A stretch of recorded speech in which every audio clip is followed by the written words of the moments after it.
someday. Oh, Welcome in DSEJ online tele classes, a digital initiative by Directorate of School Education Jammu. Myself, Parampreet Singh, teacher, District Poonch, welcome you all in this session. And today I am going to discuss with you chapter pertaining to class 9th biology, that is Natural Resources Part 2. जैसा कि हमने previous part में जो है air as a natural resource को study किया था, और आज हम टेकअप करने वाले हैं water and soil as a important natural resources. For as learning objective of this module is concerned, dear student, after studying this module you are able to know about water and soil as a natural resources, their importance, need to conserve these resources.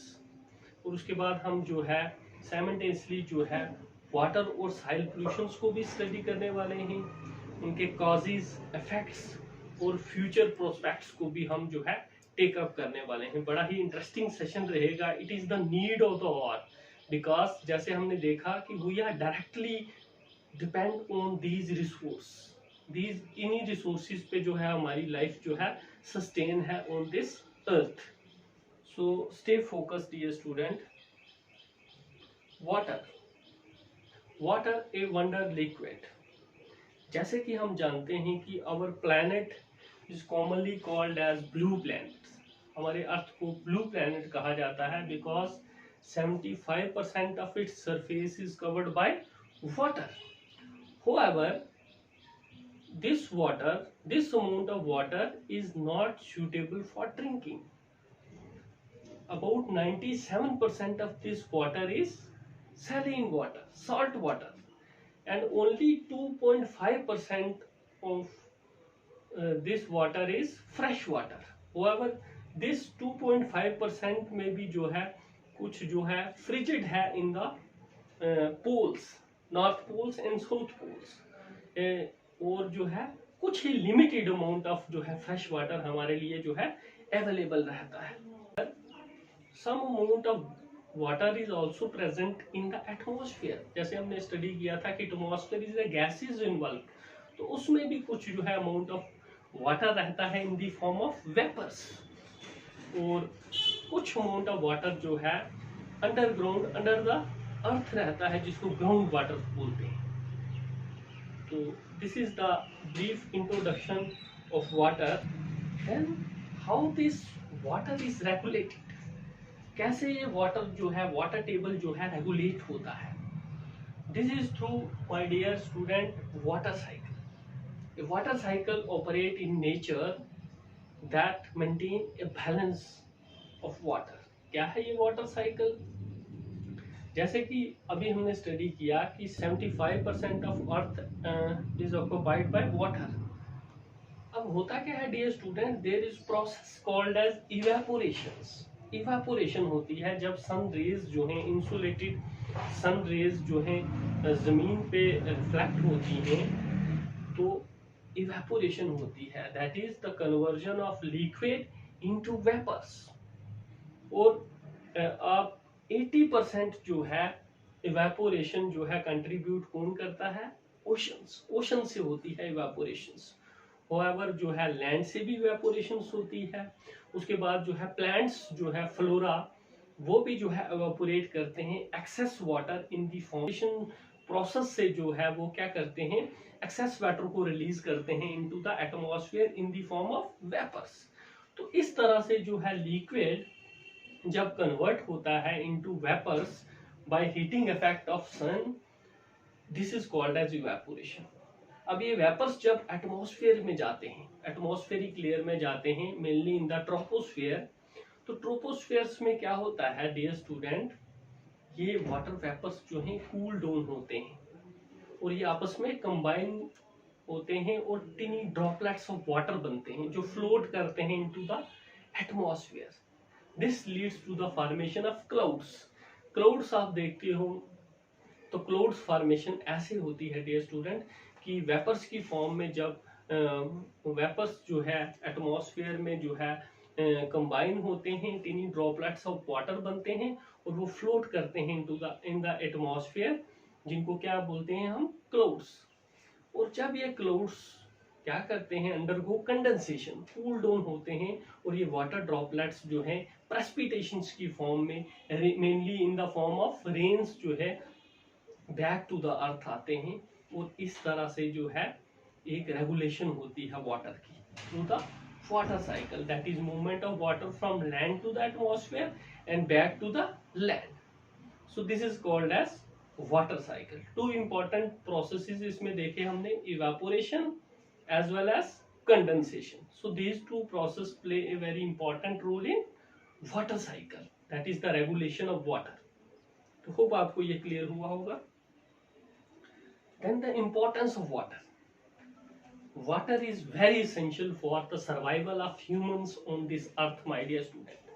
Water को हम universal solvent बोलते हैं। Activities, अगर being a humans being या living beings की हम examples को लें तो जो भी हमारे अंदर जो है मेटाबॉलिक रिएक्शंस जो हैं चल रही हैं, एक्सक्रीशन चल रही है, डाइजेशन चल रही है, इट रिक्वायर वाटर।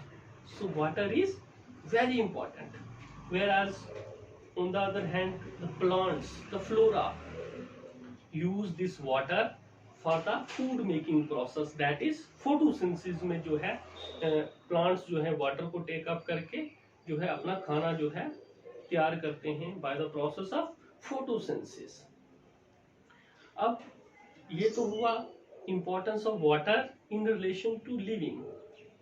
अब importance of water as a ecological factor हम अगर देखें इकोलॉजी को, that is interaction of humans with the abiotic environment. तो अमाउंट ऑफ वाटर डिटरमाइन करता है किसी भी एरिया की जो है बायोडाइवर्सिटी, वैरायटी एंड वेरिएबिलिटी। जैसे आप ले लें एग्जांपल्स के तौर पे कि tropical rain forest show high diversity because there is high rainfall, whereas on the other hand the areas having scarcity of water show less biodiversity। जैसे आप डेजर्ट्स एरिया ले लें तो वहां आपको बायोडाइवर्सिटी कम मिलेगी in comparison to the tropical areas. जैसे इंडिया की एग्जांपल है eastern Ghat and western Ghats में जो है ज्यादा बायोडाइवर्सिटी पाई जाती है because there is ample amount of rainfall यहाँ जो होती है। तो होप आपको ये क्लियर हुआ होगा regarding the importance of water. A great concern that water table goes on decreasing due to our population. We deplete this wonder resource that is water, हम इसको deplete कर रहे हैं। This leads to the water pollution। एक चीज हमें ध्यान में रखनी है कि जो अर्थ है हमारा, it is not our dustbin my dear students, कि जो भी गार्बेज है हम जो है वाटर बॉडीज या कोई भी रिवर्स उसमें डाल देंगे। No my dear student, we have to conserve our resource. हमें जो है कंजर्व करना है हमारे रिसोर्सेज को। तो वही हम देखेंगे नेक्स्ट स्लाइड में। Water pollution, water pollution is a great concern. कि वाटर पोल्यूशन क्या है डियर स्टूडेंट, कोई भी अनडिजायरेबल चेंज जिससे वाटर की क्वालिटी में जो है अफेक्ट आए and that makes it unfit for our use, उसको क्या बोला जाता है, water pollution. And the chemicals are the substance that cause water pollution, उनको वाटर पोल्यूटेंट्स बोला जाता है। वाटर पोल्यूटेंट्स मेनली हम अगर उनको क्लासीफाई करें तो टू ब्रॉडर कैटेगरी में हम उनको क्लासीफाई कर सकते हैं। वेरियस केमिकल्स जो रिलीज करते हैं due to human activity into the water bodies that cause the water pollution, for example nitrate, phosphates, DDT, lead, mercury, these all are the chemicals that release from factories, industries, household sewage से जो है water bodies में जाता है और उसको क्या करता है, पोल्यूट करता है। And then the biological includes the bacteria, protozoan and helminths जो पोल्यूटेड वाटर्स में ग्रो करते हैं, that's leads to water pollution. The causes of water pollution, जैसे आप देख पा रहे हैं यहाँ इंडस्ट्रियल सीवेज जो है, हाउस होल्ड सीवेज जो है वाटर को पोल्यूट कर रहा है। The causes, the main causes are as under, कौन कौन से कॉजेज हैं? डोमेस्टिक सीवेज, हमारे घर से जो वेस्ट वाटर जो है इंटर करता है into the river bodies, river, lakes, ponds में, और फाइनली वो जो है वाटर बॉडीज को पोल्यूट करता है। म्युनिसिपल वेस्ट जो है, dumps, industrial waste is one of the serious cause for water pollution. Then comes the agriculture waste, agriculture waste, chemicals, fertiliser जो हम यूज करते हैं dear student, pesticide, insecticides, basically these are non biodegradable substances, means ये जल्दी जल्दी जो है degrade नहीं होते बाय द माइक्रोबियल एक्टिविटी, और ये एज इट इज जो है इंटर कर जाते हैं into the water bodies and leads to the pollution of the water and then the surface runoff. So all these are the major causes of the water pollution. All these activities, these are the anthropogenic activities. We are responsible, humans are responsible for these. So next is effects. Now water pollution has severe effect on the living organisms. जैसे आप यहाँ देख पा रहे हैं, it's leads to death of the aquatic life, aquatic life जो है उसको हार्म करता है water pollution. Then it causes various diseases in animals and in human beings, various disease जो है सीरियस डिजीज कॉज करता है, वो नेक्स्ट स्लाइड में हम देखेंगे। And water pollution leads to the scarcity of water, जैसे यहाँ इमेज आप देख पा रहे हैं, तो ड्रिंकिंग वाटर जो है शॉर्टेज हो जाती है इससे, वाटर पोल्यूशन से। वाटर पोल्यूशन जो है अगर बढ़ेगा तो there is shortage of the fresh water, drinking water availability, जो आए दिन हम देखते हैं। तो हम स्टडी करते हैं इनको, इफेक्ट ऑफ वाटर पोल्यूशन। जैसे मैंने कहा कि many harmful disease, deadly disease are caused by the water pollutants. For example कुछ यहाँ मैंने जो है लिस्ट आउट की है। अगर वेरियस केमिकल्स जो हैं उनकी कंसंट्रेशन वाटर में इंक्रीज हो जाए तो that cause various diseases. For example अगर नाइट्रेट की कंसंट्रेशन आपके ड्रिंकिंग वाटर में जो है एक्सीड करती है अबो 10 मिलीग्राम पर litre of water, and this leads to a serious disease that is the blue baby syndrome. मिथैलोग्लोबिनीमिया भी इसको बोला जाता है। ब्लू बेबी सिंड्रोम जो है ये डिजीज काज करता है नाइट्रेट की कंसंट्रेशन से। होता क्या है इसमें डिजीज में कि हेमोग्लोबिन जो एक रेड पिगमेंट हमारे ब्लड में प्रेजेंट होता है उसकी एफिनिटी कम हो जाती है ऑक्सीजन के साथ बाइंडिंग की, उसको ये रिड्यूस कर देता है। Then comes Minamata disease. Minamata disease जो है फर्स्ट ऑफ ऑल रिपोर्ट की गई थी इन जापान में, और ये एक न्यूरोलॉजिकल डिसऑर्डर जो है जो किसकी वजह से होता है, if the concentration of mercury increase in the water. And then the itai it is caused by the cadmium. Cadmium की कंसंट्रेशन अगर ज्यादा है तो it's leads to the itai. ये डिजीज यहाँ जो है रिफ्लेक्ट करने का एक ही मोटो है कि कॉम्पिटिटिव एग्जाम्स में कभी कभार ये जो है डिजीज के बारे में पूछा जाता है, तो होप आप इनको जो है पेन डाउन कर लेंगे। Then various disease are caused by the biological pollutants. जैसे हमने डिस्कस किया कि वेरियस डिजीज जो है बायोलॉजिकल माइक्रो ऑर्गेनिजम्स जो है पोल्यूटेड वाटर में वो कॉज करते हैं। जैसे टाइफाइड हो गई, typhoid is caused by the Salmonella typhi, diarrhoea हो गया। इसी तरह से बहुत सी डिजीज हैं, जार्डियासिस होगी, जार्डिया जो है एक प्रोटोजोन्स है। तो पोल्यूटेड वाटर में जब माइक्रो ऑर्गेनिजम्स, इन माइक्रो ऑर्गेनिजम्स की ग्रोथ हो जाती है, और जब भी कभी वो पोल्यूटेड वाटर कोई भी ह्यूमन बीइंग्स या एनिमल्स इनटेक करता है, that leads to these serious diseases. Then it also cause the eutrophication. Eutrophication क्या है my dear student? It is mainly the pollution of the water bodies, that is ponds, river or lakes. Eutrophication में क्या होता है कि जब micro organisms की growth जो है किसी वाटर बॉडीज में ज़्यादा हो जाती है, जिससे जो है वहाँ की जो है BOD डिक्रीज हो जाती है, that is the biological oxygen demand, और जिसकी वजह से वहाँ की जो एक्वेटिक लाइफ है, उसको जो है हार्म होता है, उसके लिए वो लीथल होती है। So these are the effects of water pollution. इसके अलावा भी जो है और भी इफेक्ट जो है आपने ट्रेस करने हैं कि वाटर पोल्यूशन के क्या जो है इफेक्ट्स हैं। तो होप आपको ये क्लियर हुआ होगा। Then the control measure, we have to conserve our water. इसके लिए कंट्रोल मेजर क्या करने हैं? Sewage treatment.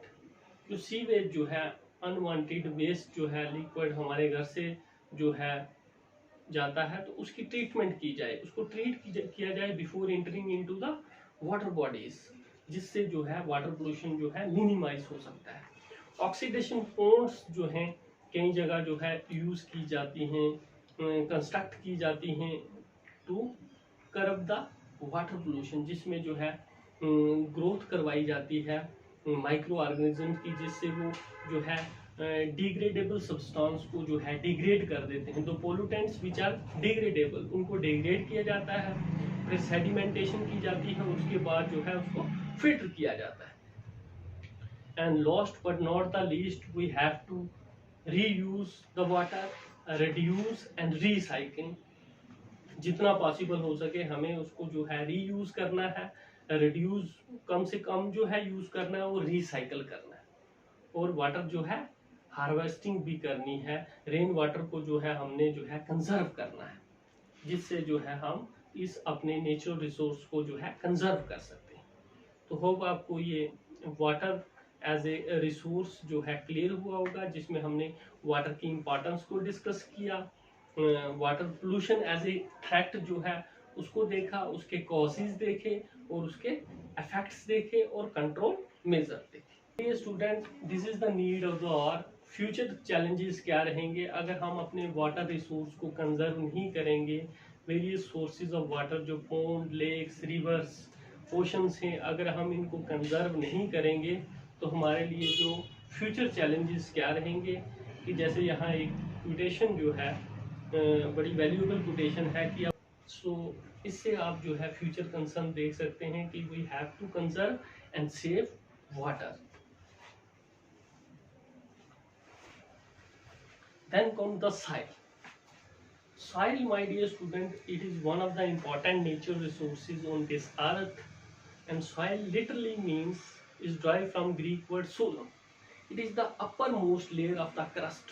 Crust जैसे हमने पढ़ा था lithosphere, solid hot pot, उसकी जो upper layer होती है that constitute the soil, and the branch that deals with the study of soil is called as pedology or ephydology.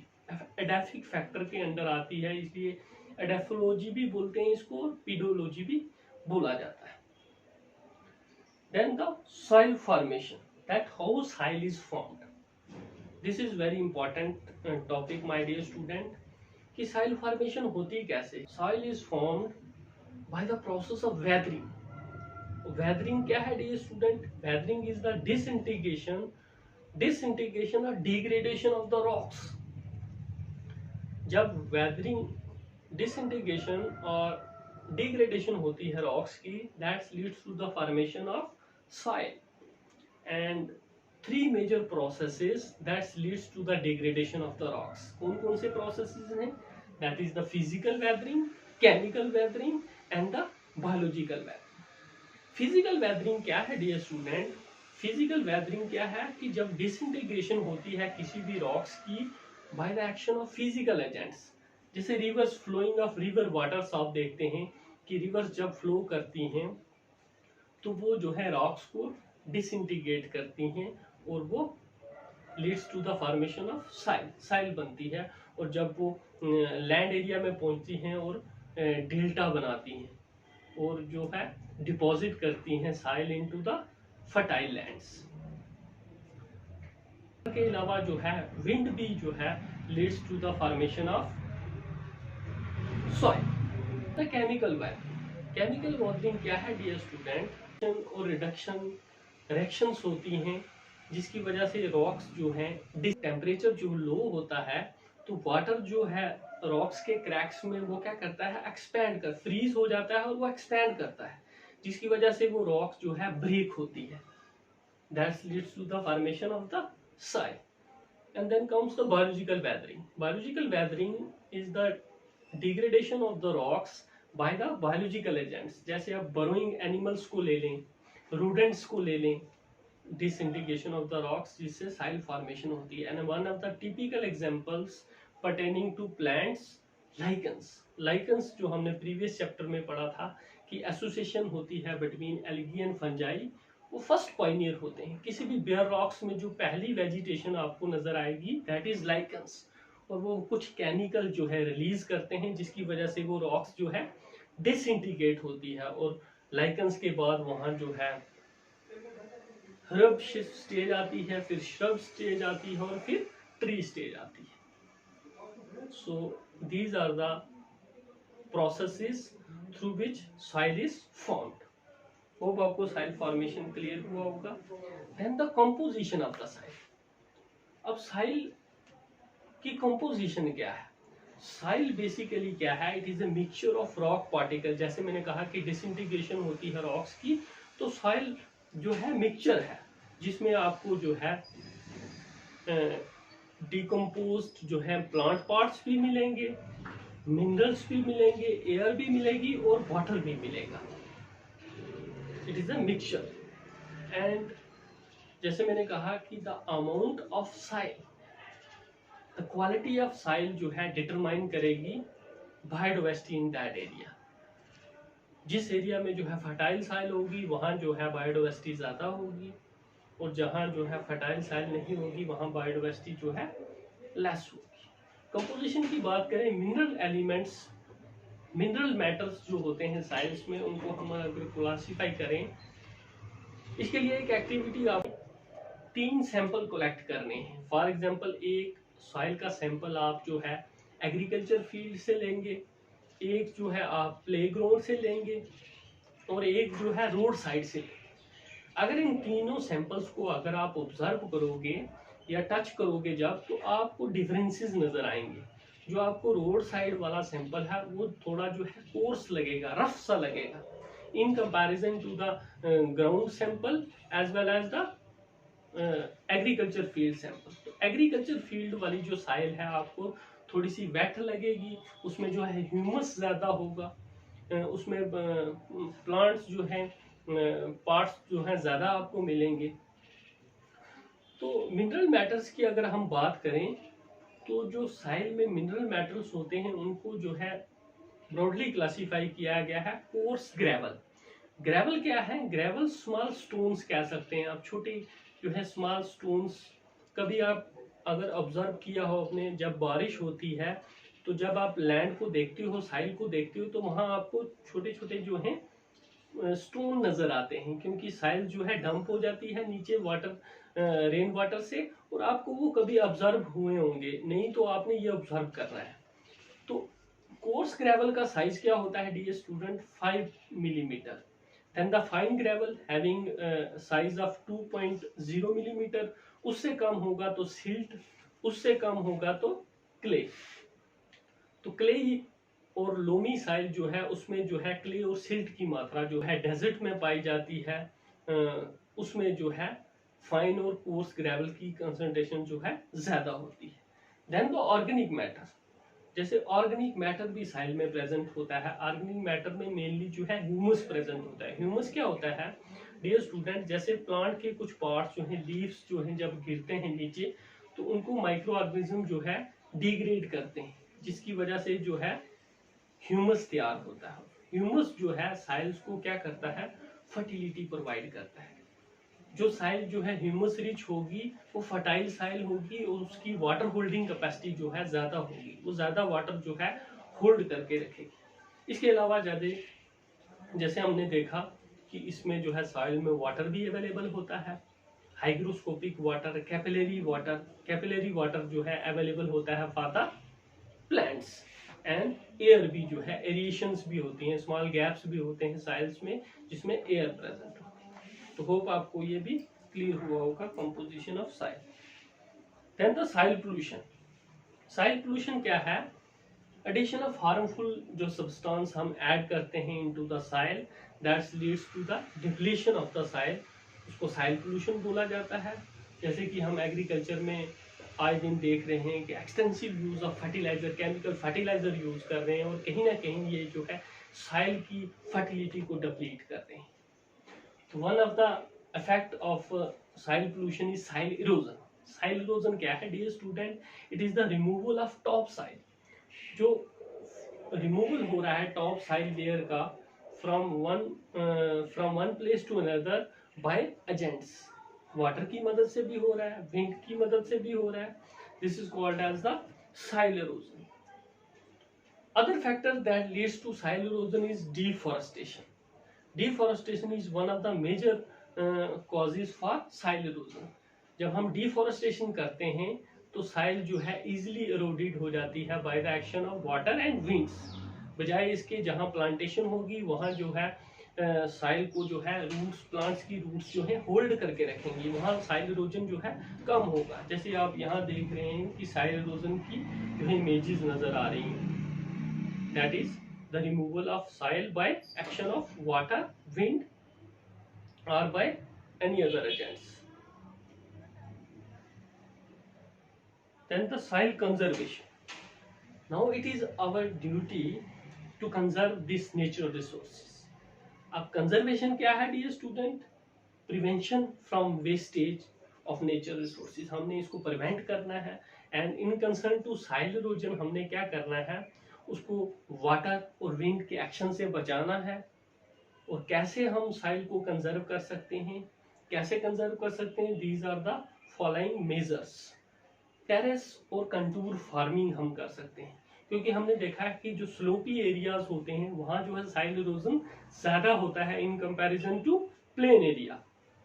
तो स्लोपी एरिया जो माउंटेन एरिया में वहां हम टेरेस फार्मिंग और कंटूर फार्मिंग कर सकते हैं। जैसे आप यहाँ देख पा रहे हैं रिजेस एंड मोल्ड्स बने हुए हैं, जिससे क्या होता है कि वाटर की स्पीड जो है लो हो जाती है और रिजेस एंड फरो में जो है ऑब्जॉर्ब हो जाता है, जिसकी वजह से जो है साइल इरोजन कम होती है। Then mulching. Mulching is very important method to conserve soil erosion. इसके लिए एक एक्टिविटी आपको मैं देना चाहता हूँ कि ये आप जो है एक्टिविटी परफॉर्म करें। आप 2 ट्रे ले लें, एक ट्रे में जो है सिंपल साइल को रखें और एक ट्रे में आप जो है उसमें कुछ प्लांटेशन करें। आप बीन्स के जो है सीड उसमें जो है सो कर सकते हैं और कुछ दिन बाद जब जो वो जो है जर्मिनेट कर जाएंगे, छोटे प्लांटलेट्स बन जाएंगे, तो फिर आपने क्या करना है? उसमें जो है वाटर को फ्लो करना है दोनों ट्रेज में। तो आप देखो विदाउट प्लांट्स उसमें से साइल जो है ज्यादा इरोड होगी in comparison to the tray having plant growth. तो इसी पिक्चर में आप देख पा रहे हैं कि जहां जो है प्लांटेशन जो है ज्यादा होगी वहां जो है साइल इरोजन कम होती है। So mulching is very important. Then comes the crop rotation. एक ही क्रॉप जो है बार बार अगर हम जो है सो करेंगे, जिसकी वजह से साइल की जो है न्यूट्रिएंट जो है वो डिप्लीट हो जाती है, साइल जो है इनफर्टाइल हो जाती है। सो क्रॉप रोटेशन जो है हमें प्रमोट करनी चाहिए as much as we can. Crop rotation से ये होगा कि साइल की फर्टिलिटी जो है वो मेंटेन रहती है और this is also one of the important method to conserve soil. Then comes the afforestation and the reforestation. Afforestation means कोई भी barren area है जहाँ forestation there was previously no vegetation, तो वहाँ जो है हमें plantation करनी चाहिए, क्योंकि अभी हमने देखा कि plantation से जो है soil erosion जो है मिनिमाइज होती है। तो एफॉरेस्टेशन को हमें प्रमोट करना चाहिए।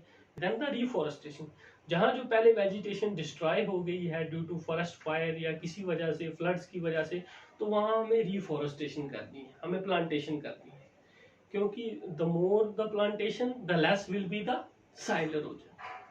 तो होप आपको ये साइल कंजर्वेशन भी क्लियर हुआ होगा। तो this is all about the water and soil as a natural resources. तो जो मैंने आपको जो है असाइनमेंट्स दी हैं, एक्टिविटी दी हैं, वो आपने जो है परफॉर्म करनी है और आपने लिस्ट डाउन करना है what are the causes of water and soil pollution in your areas, और उनके कॉजेज, इफेक्ट्स और कंट्रोल मेजर जो है आपने पेन डाउन करने। So thank you very much for watching me, stay blessed.